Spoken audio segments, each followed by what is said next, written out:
Welcome back, it's Jerry with the Happy Hootie, and today I'm going to be giving you a quick rundown of a wonderful safety feature that you need to have on your RV if you do not have one already. And what is that, you ask? It's a product like this. This is a tire pressure monitoring system for your RV. And this particular one is one we have been running on our RV for about a year and a half. I had a wonderful trip to Detroit recently and had an individual steal a few of our tire pressure monitoring sensors off of our RV. So I purchased a second one. It's the exact same one we currently have installed, but I thought what a wonderful time to come back and show you how to install this on your RV to help save you and your family some time and some stress while you're out on the road during your next travel. This is a wonderful product. Again, we've been using it for a while. You can check out the link below. I'll put this link for the 6 Tires tire pressure monitoring system below so that you can check it out online. Currently it retails for, I want to say, around $100 to $120. We picked this one up on Prime Day for around $80 with a coupon that they had. It's a great product. It's a solar-based, no wires monitoring system that you can set in your dash.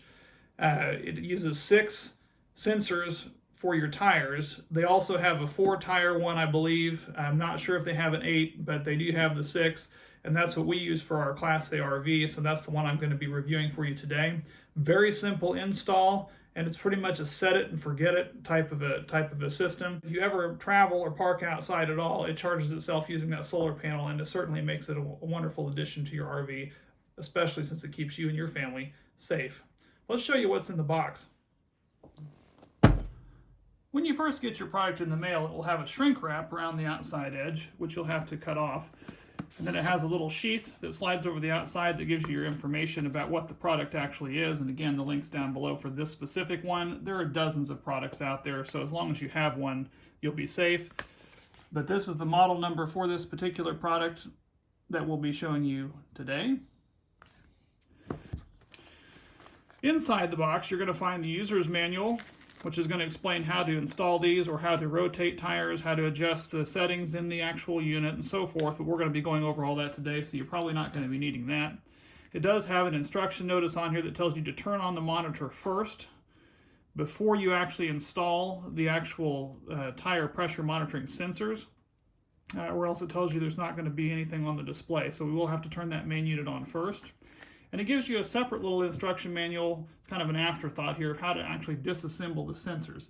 Now, in our year and a half worth of owning the previous one of these, I have not had to really mess with the batteries. But if you ever did have to mess with putting new batteries in, this will explain how to actually take apart the sensor to put a new battery in. In here, they also give you a sticky pad, which this can go on your dash. It's not actually sticky. It just kind of grips onto the dash, and you can put the tire pressure monitoring main unit on this to keep it from sliding around on the dash. That's kind of a nice little thing to add. If you don't use it for that, you can use it for a cell phone or anything else. But it's not actually adhesive. It just sticks on the dash, and then this piece here, the actual monitor piece, can sit on there. This actual monitor has got a nice display. It's got a piece of plastic, which we'll be removing off of that so you can see the actual display. And then it has the solar panel on top. And then, of course, all the buttons of how to set it and adjust the settings on the back, along with the charge port, which you have a wired charger that you can charge if you're not going to be charging it using the solar panel on the top. Now, that charge piece is here. It does have a USB connection to plug that in, as well as the tool to tighten these nuts. These nuts actually go on your tire stems, which I'll show you how to do that. And then you'll actually crank those down once you get these monitors on. And then the monitors, of course, there's 6 of them in here.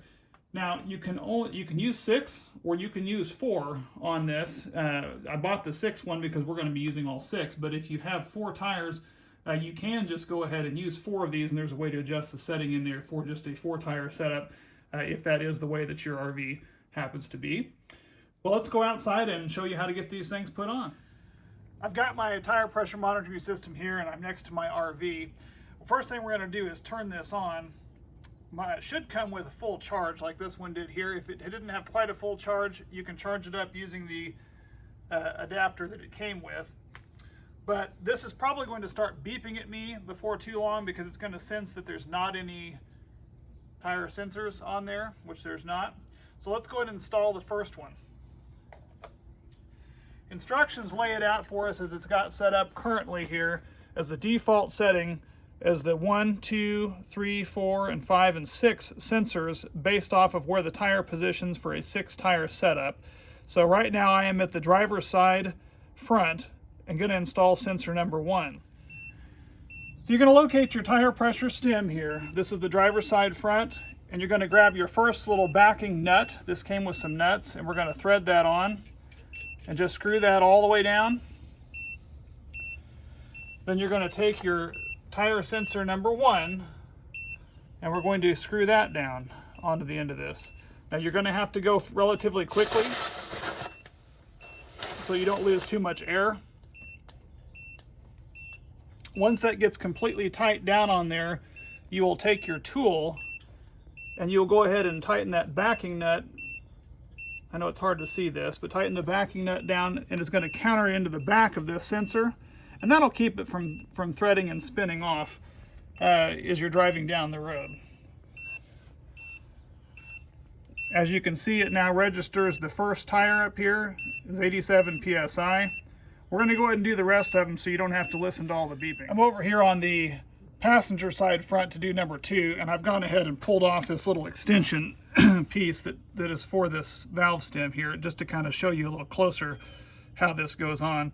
So you've got this backing nut, and we're going to go ahead and thread that on all the way down.